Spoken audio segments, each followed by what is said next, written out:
New Delhi. The vertical farming show that we're doing, it came into existence during the time of COVID, and we're heavily moving ahead from there. So there was a time when everybody was stuck and people were looking more towards healthy things, trying to find out how we can go more towards organic and more safer foods. So this is when it came into as an idea, and we started doing it since 2020. The last edition was in Dubai earlier this year, and we're happy to come up with the show in India. This is a very exciting industry, pretty new in the nature, but I'm sure this is something which is talking with one of our partners, so there are some exciting announcements that have come in the previous week, so I'm sure we'll be talking about them as well in the coming 2 days. I would like to thank our lead sponsor, Golly Plus from Canada, our silver sponsor in Hydro, the bronze sponsors Cocos Flora, Beauty Fresh, Jan Irrigation, Urban Phonics, and especially our knowledge partner Grant Horton, who have been very instrumental in helping us put together the concepts and agenda of this event. My very special and humble gratitude to the government bodies who have supported us in bringing this show together: the Minister of Agriculture and Farmers Welfare, the National Horticulture Board, Indian Council of Food and Agriculture, NDMC, ICAR, IARI, Invest India, Association of Vertical Farming, and Climate Center for Cities. With this, ladies and gentlemen, I would like to once again extend a very warm welcome to you. I hope you enjoy your next 2 days with us. If there is anything me and my team can do to make this event more fruitful for you, please feel free to reach out. Once again, welcome. Thank you very much. I'll just give a brief how the Indian market or how we are. Like India is one of the leading horticulture producer. We rank second in terms of the production of fruits and vegetables, and almost accounts for 12% of global production. India is one of the top producers of mango, banana, pomegranate, plenty of fruits and vegetables. And there are different methods through which the yield of the crop we can increase it to many folds. Despite this, we have certain challenges which we come across, and those are like the amount of water, the amount of land, the kind of resources depending on climate. So these are the resources which will be required to increase these production by manifold. However, if you take this thing into a long-term effect, all these factors don't sum up to the sustainability and unsustainable in future. So if we adopt vertical farming, what are the advantages?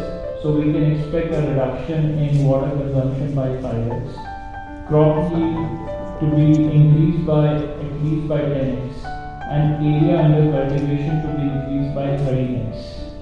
So by this, I open this session for the audience, please. Thank you. Distinguished guests and all the participants who have come here for this vertical farming show. I'm happy to be a part of this vertical farming show that is being organized by TAB and share my opening remarks and also give you a feel of what actually government intends to do in this area. Now, Karan has given a brief idea about what urban farming is all about. We know there's a need for urban farming because we have water crisis. About 600 million people in India are facing high to extreme water stress, and there is this impact of climate change, which we have been hearing all throughout every discussion. Anyone speaks on millets, anyone speaks on agriculture. Climate change is something that we can't miss. And India will have to reduce the total projected carbon emissions by 1 billion tons by 2030. That is the challenge before us. In fact, I was reading a WhatsApp joke sometime back. They said in 2022 they are going to again send a Titanic ship across the North Atlantic, from the Europe to the America, And they said with certainty that yes, this time Titanic is not going to sink. So everybody started giving reasons why is so, technology improvement, and they said no, we have better navigation systems. The reply came, no, climate change. There's no iceberg, so there's nothing to hit, so you can safely reach America. I mean, that's on a lighter note. So that is the impact of climate change, on our entire ecosystem. And then of course the food losses. We have 1,15,471 crore food loss due to our inefficient supply chains. Now this is where urban farming, vertical farming, all these new verticals are going to help us in bridging this gap, especially the supply chain logistics, where we have inefficiencies in our system and inadequacies. We can overcome them. Then of course the issue of rapid urbanization, where India is expected to actually have an urban population of 404 million by 2050, and all the cities like Delhi, Mumbai, Bangalore, Kolkata, they'll have about 15 to 20% population growth in the next 10 years. Now just imagine what kind of a burden it is going to be on our resources.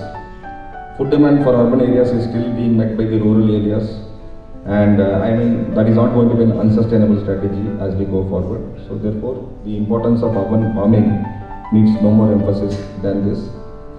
When we talk of urban farming, just to simplify as to what all things we are just focusing on, there are three key components. Of course there are other components as well. One is the hydroponics, where we use this method of growing plants without the use of soil, and it in fact uses 80 to 90% less of water than plants normally grown on the soil.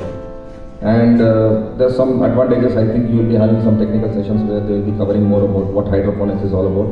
I'm not a scientist myself, so I will not dwell much into hydroponics.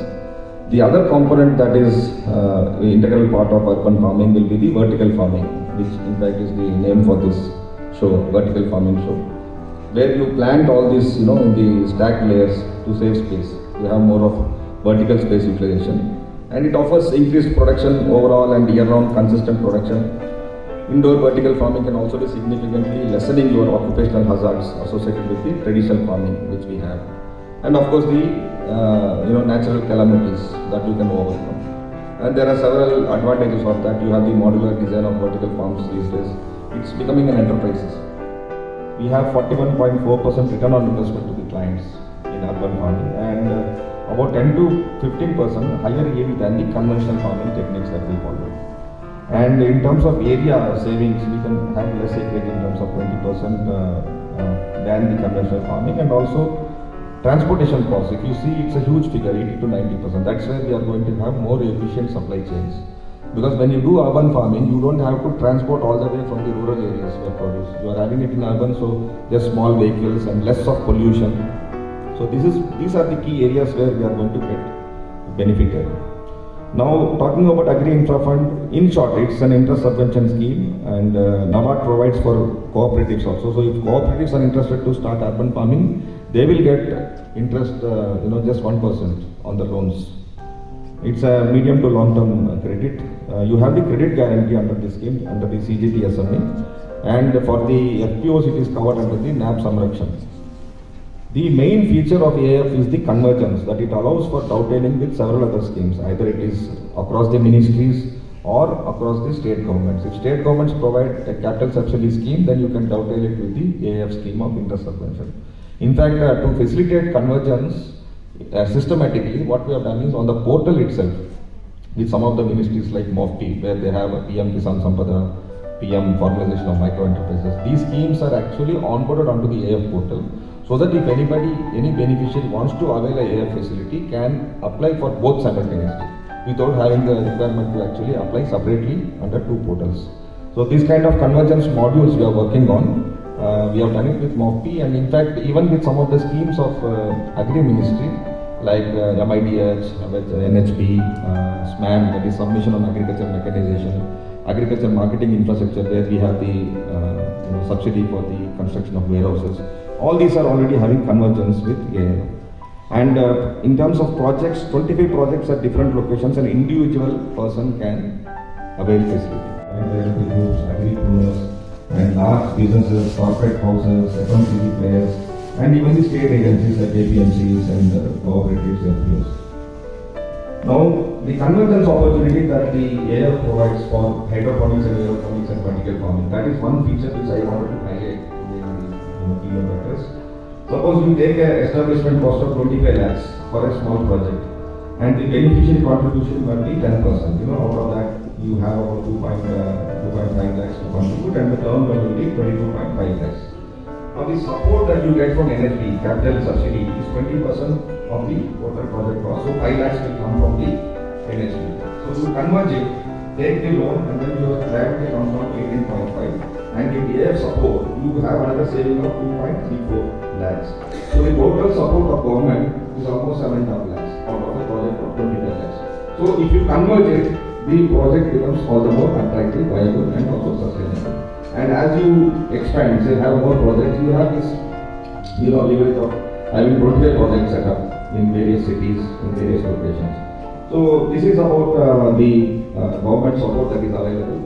Some of the states have been really doing very well, especially this I wanted to highlight about the state efforts. Kerala, I'm told, has done really well. Again, to support from government of point of view, generally we think on the how the this farming can be supported in the form of subsidy, because whenever we talk about the assistance to be given to the farmers, or especially the entrepreneurs, because in vertical farming generally the many startups they are coming forward, and people who have knowledge about the farming, especially with latest technologies. So now we are considering to include the vertical farming in our guideline also, especially in kind of aeroponics, hydroponics, and rooftop gardening. This is one of the important objectives for vertical farming. So in urban areas, people can think of that. Important is how we can accommodate these forms of farming in the guideline with respect to the assistance per unit area. This is again, and different models are available, different machines are available, technologies are different, and again to make it uniform, because when we talk about the guidelines or policies with reference to supporting the people, definitely we should have the concrete form of models and recommended models that should be viable with the cost benefit analysis, and also for the entrepreneurs who are coming forward. Thank you. So just as a follow-up, question, sir, how does the concept of vertical farming or hydroponic fit in the Indian mandate of self-sufficiency or doubling the farmers' we quoted the doubling the farmers' income. Definitely see in when we talk about the rural areas, still people are thinking on the open cultivation, because see there is two things are there. Very. I mean my point of view is very clear. In rural areas, definitely we are talking about open cultivation and also especially for protected cultivation. But with reference to the self-sufficiency, thing is that we have sufficient production, but the distribution and availability is another point of view. When we talk about the fresh fruits, fresh vegetables, and also now people are talking about the organic kind of things. So definitely they have the option for vertical farming, and in urban areas, a senior population, definitely self-sufficiency is another matter. But the thing is that people want the fresh vegetables, fresh kind of things at their doorstep, and within a limited period of time, it should be available to the consumers. So just another circular, like despite being the second biggest producer in India in the horticulture, so why does the share of new farming techniques comparatively lesser in the Indian landscape if we compare it to the other oil? Definitely, we are the second producer in fruit vegetables. See, again, we talk about the fruits. See, availability of the fruits around the year. That is one of the point. Second is availability of fresh vegetables around the year. That is another point. So we have this 10. But thing is that again, if we talk about the any your specific very preferable vegetables or fruits around your your locality or doorstep, this is again a challenge. So sometimes you get the fruits after 1 month, 2 months, or from the cold storage, definitely you will not find such kind of perishability or the taste in those kind of fruits. So easy availability, and other thing is their taste, and from nutrients point of view is a challenge for us. Thank you so much, Dr. Naveen, for highlighting the role of government of India as well as one of the challenges which we are facing at the ground level. So we move over to Dr. M.J. Khan, Chairman of ICF. So the role of Indian Chamber of Food and Agriculture is laudable to always be the frontier to undertake new concept in the Indian scenarios. So we just like to ask few questions from you, sir. What are the plans of ICFA to scale up this concept of vertical farming? Thank you very much. Let me first congratulate for this wonderful conference and the subject which is one solution to all problems in agriculture. ICF is promoting entrepreneurship, promoting partnerships, and as a knowledge repository in agriculture. So whatever the policy issues and trade issues that we are addressing.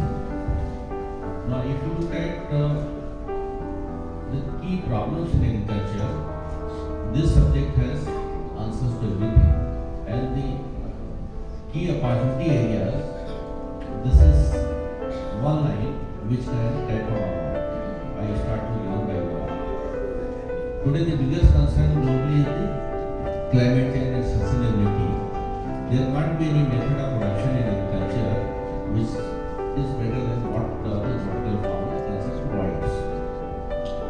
In addition, the carbon emissions, this is one is significantly lower, and also in terms of production, the control conditions, so therefore the capturing the value generated and that can be traded. So this is one aspect that is important. The second is that quality aspect. The Indian exports, now we are roughly 8.5% of the world's share in agriculture by value. But in trade, we are about 2.4%.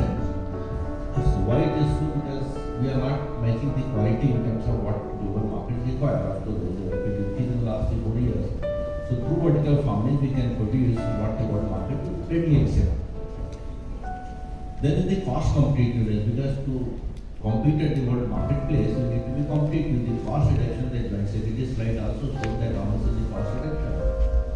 Then of course, the nutrition focus that country and worldwide, because food security we attained about 20 years back comfortably.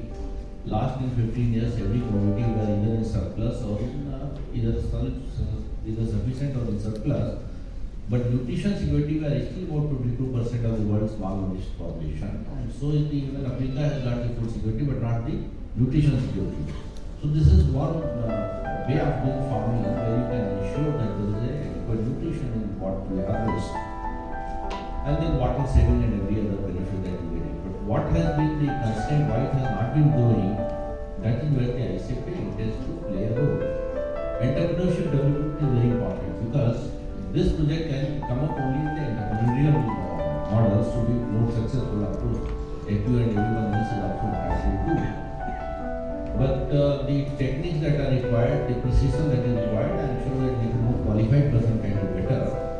And also in terms of investment, that now under the IF and the other schemes, there is a financial support available and also the entitlement to access that kind of capital. Third is the curriculum can at the university and college level, because unless that is there, one of the biggest concerns is that human resource, the capacities are not there, understanding is not there. Because when we studied agriculture, there was hardly any concept of protected cultivation and definitely nothing known as vertical farming system. So all these concerns that are there that need to be addressed, and so ICF is moving in that direction, that how entrepreneurship can be promoted. In fact, we have a consulting company that we had a long discussion. They will be initiating now on the district level to invite the entrepreneurs to get into vertical farming. There are many other projects areas like that. Thank you. Thank you so much. So my next question is, sir, do you think the approach of vertical farming eventually reduce the burden or the pressure from the rural farmers?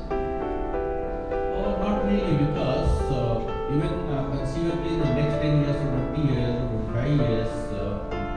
scale that we are going to attain will have no correlation to the size of farming operation that we have in our country.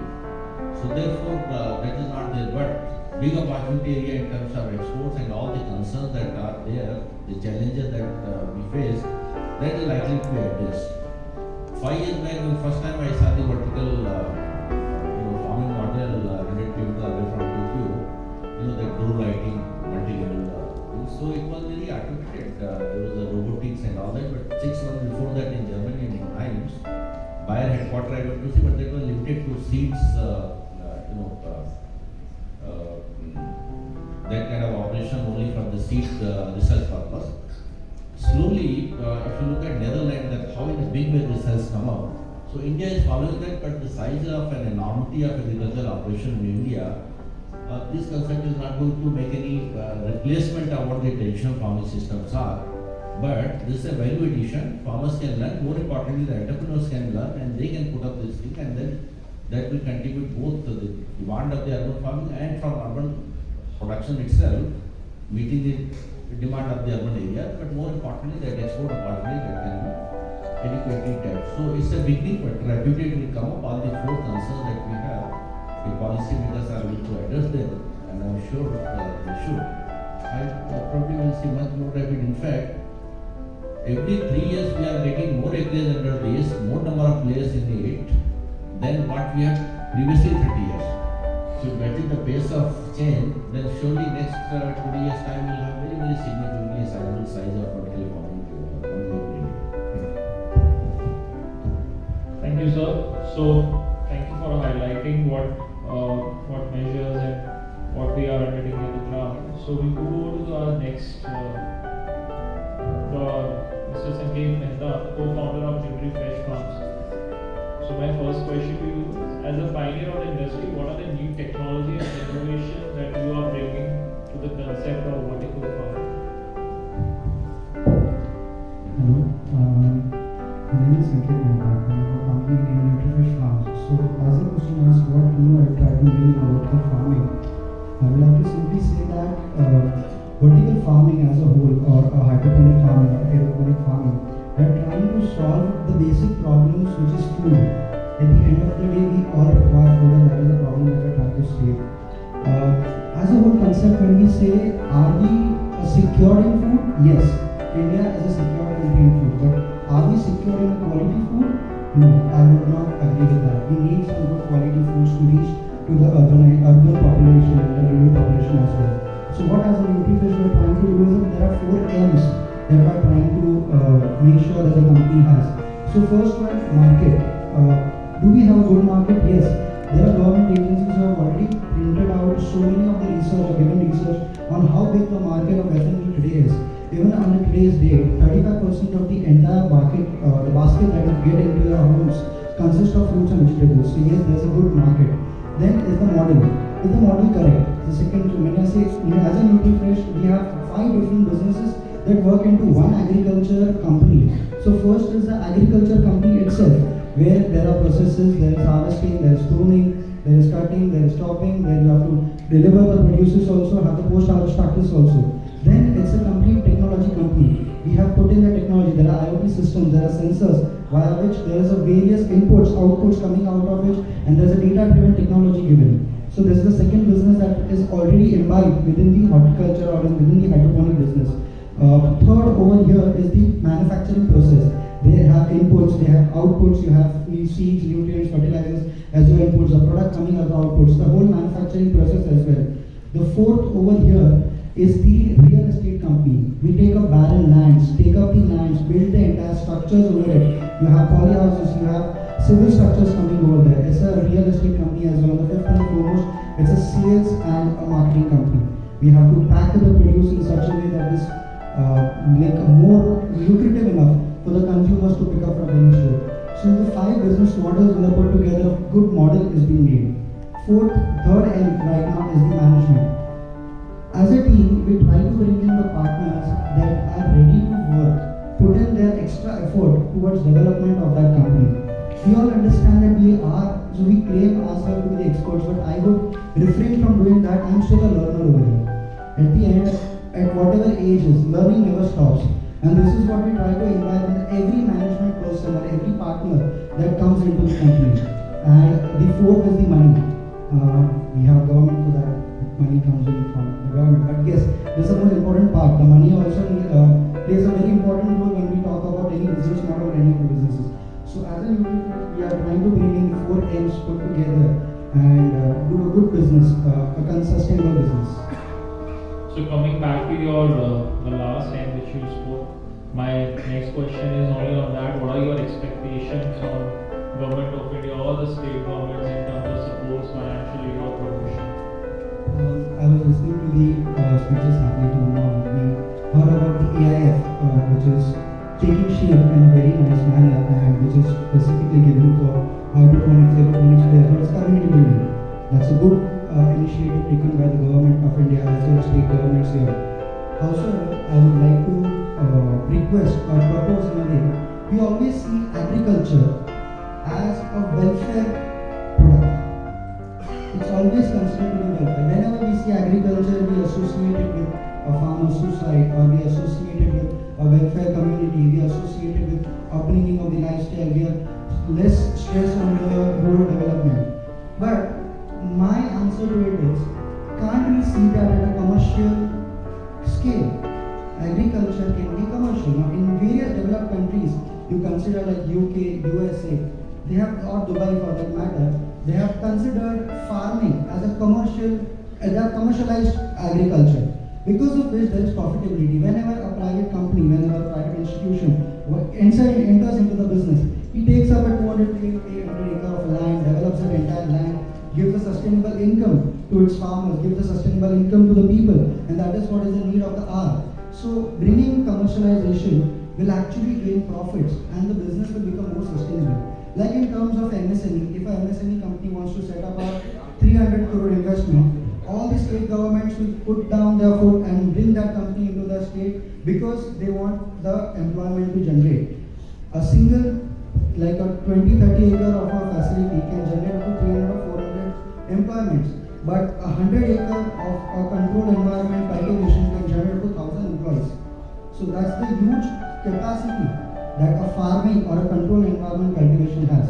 So my request as a whole would be to bring in agriculture. Yes, there is a welfare. I'm not denying the fact there should be a welfare. But some part of it to be considered under the commercialization to bring in the profitability and the sustainability of the entire business.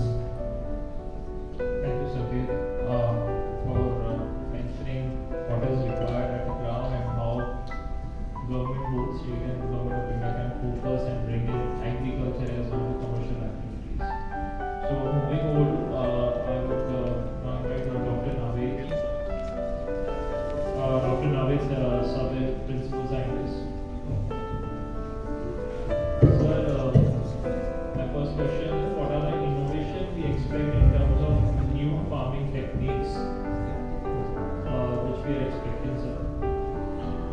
Very good morning. I'm Naveed Sabir from IRA. I'm working at Center for Protected Cultivation Technology. See, this is one area which has come on the forefront of agriculture in leaps and bounds.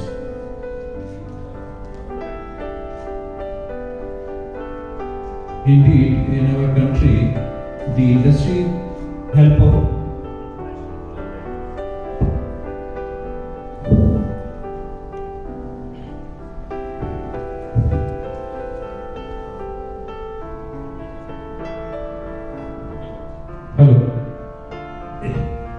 Indeed, the corporate industry working in this sector is much ahead of most of the government institutions with the help of foreign collaborations, wherein the intelligent growth solutions or the IGS systems are already in place. And some success stories in this sector have already come up in the country, wherein you can virtually grow produce worth 100 acres from just 1 acre area. Now, this is an opportunity both commercially, technologically, economically, but we have to see things in a very sustainable manner. It is not the answers always which are important, I believe that it is the questions which are at times more important.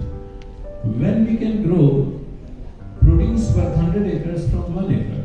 I will be speaking during my lecture in the afternoon.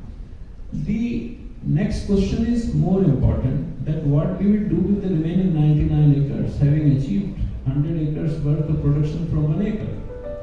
So should we not take up measures at country level, at policy level, to work on those 99 acres on a sustainable basis, so that we replace, at times it is believed that agriculture is one of the most difficult areas.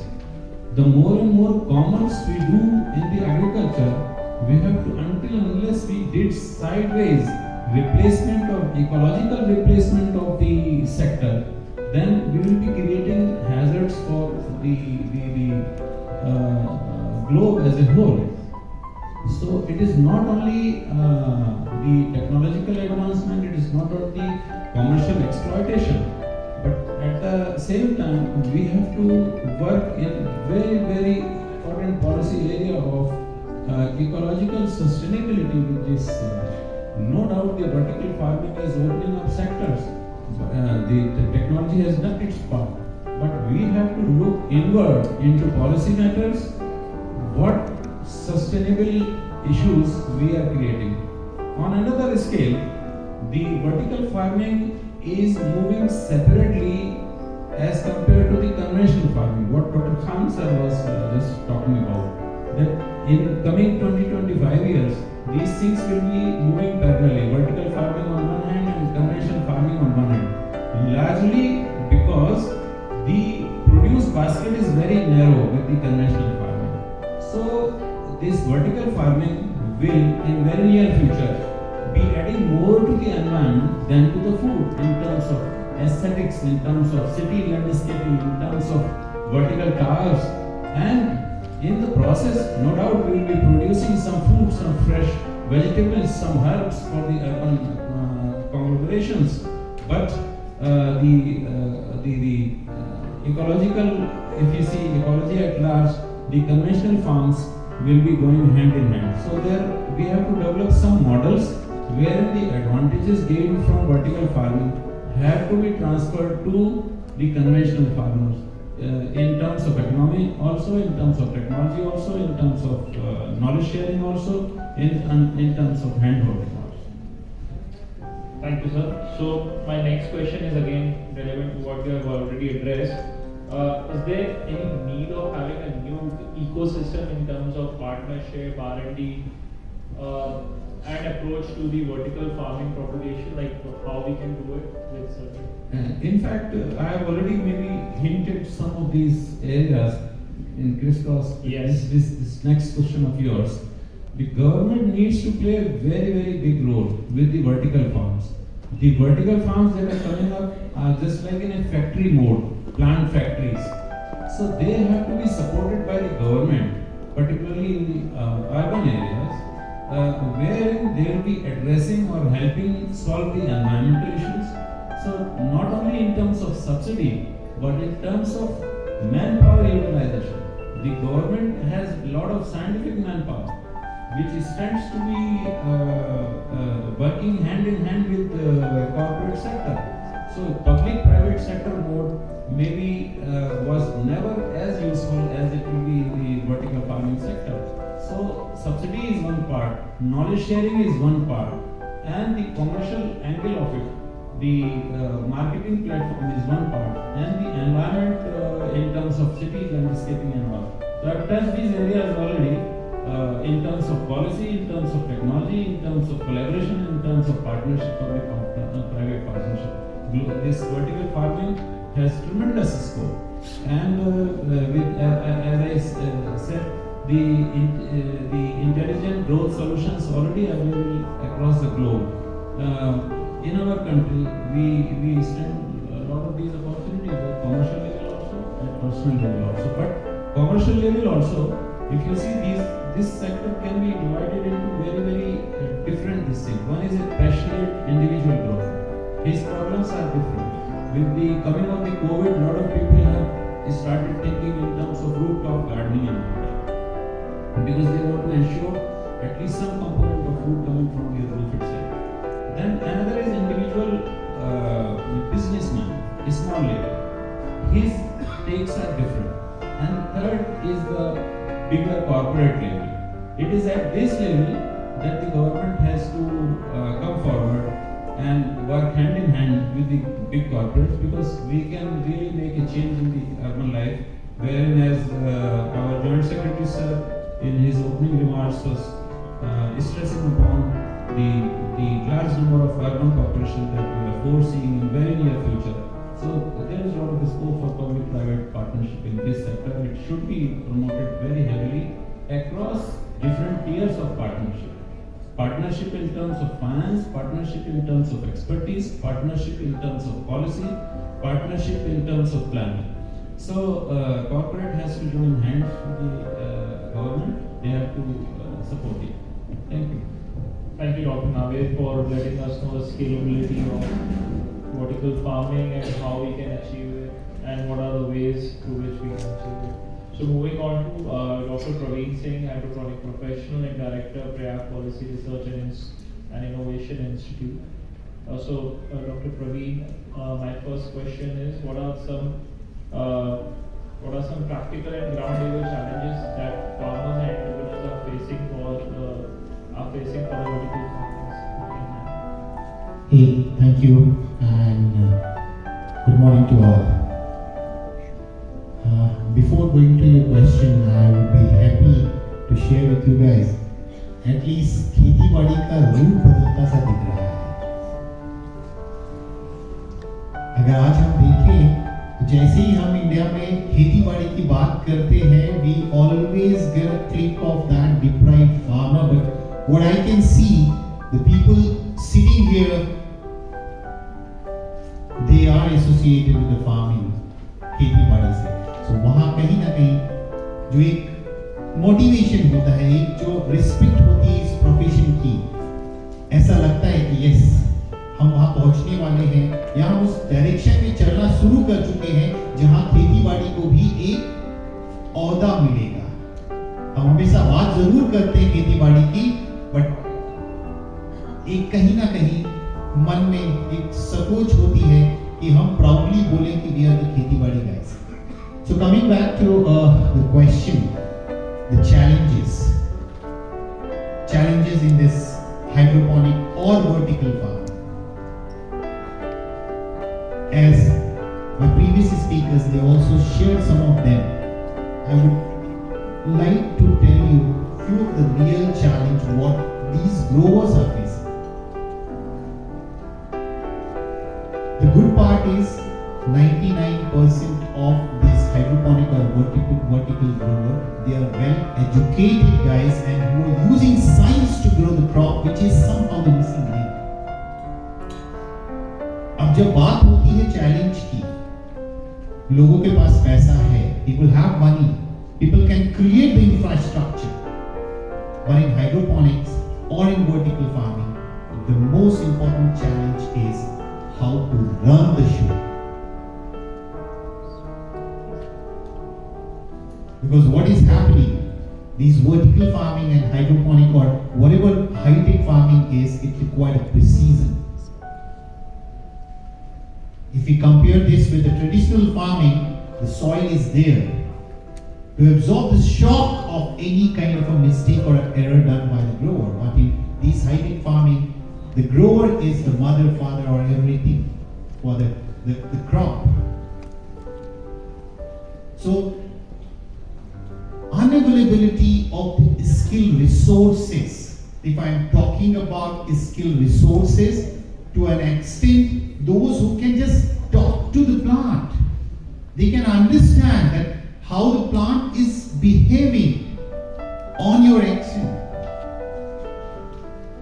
So the money is there, the willingness is there, and good number of these kind of high-tech farms is available in India. But I don't have any hesitation to say that most of them are struggling, still struggling to prove them. Why? Because the success enabler, which is the grower, the guy who is going to handle the whole show is somehow the missing link. So that is the first challenge according to me. The second challenge, because growing is a one part.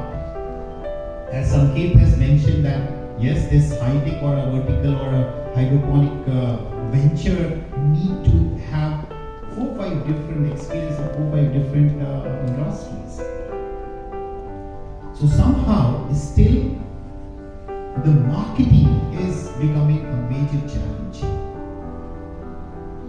And it is not because they are not able to produce the quality, because our previous speakers, they emphasize that this is the one of the technique by which we can ensure the assured quality supply of food. So quality is not a challenge. Growing is, yes, definitely a challenge, but some of us are able to produce. But the moment we are going to market, the first question we used to get, is it organic?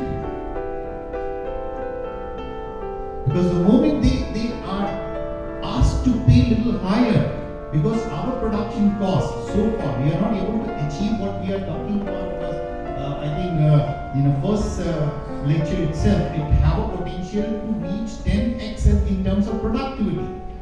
But are we really achieving that?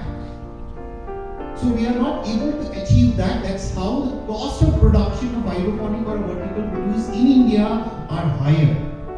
And the moment we are going to customer, we are asking for more money. And customers are not willing to pay because they are there, but not that big kind of means the size of that customer base is not that big to absorb the produce from these hydroponic producers or high-tech producers.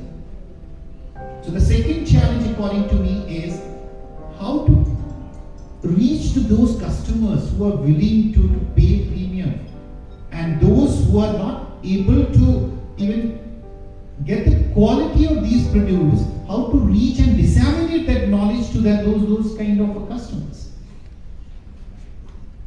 So the customer or market is the second challenge.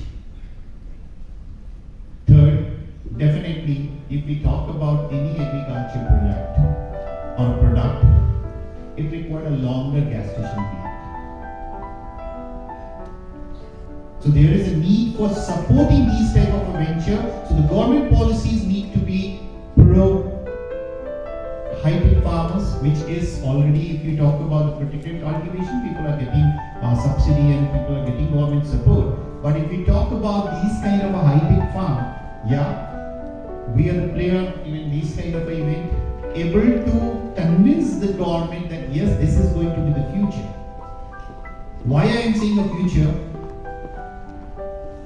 If you go for a conventional farming, whenever we talk about the challenges in conventional farming, we always talk about the fragmented land. The land size is going smaller and smaller. As Dr. Naved said, that there is a potential to achieve 100-acre produce in 1 acre. So just see the positive linkage between these two types of farming. If we can produce more greens in hydroponic or high-tech farming, then we are contributing for reducing the pressure on land. And indirectly, we are going to support the conventional farming also. So according to me, the third challenge we as an industry are facing is support or timely, I would say timely support from the government in terms of promoting these type of startups, in terms of standardizing this technique, in terms of somehow hand-holding those guys. So according to me, these are the three major challenges we as an industry are facing, and if we manage to achieve that, sky is the limit. And yes, future is ours, and if you see down the line maybe 1 decade or 2 decades, there will be a two distinct kind of a sector in agriculture. One is going to be the urban farming, which is basically focusing on greens, and the second is going to be the conventional agriculture, which is going to focus on grain. So there will be no competition in these two components of agriculture. They will become an enabler for each other. So these are the challenges we need to address.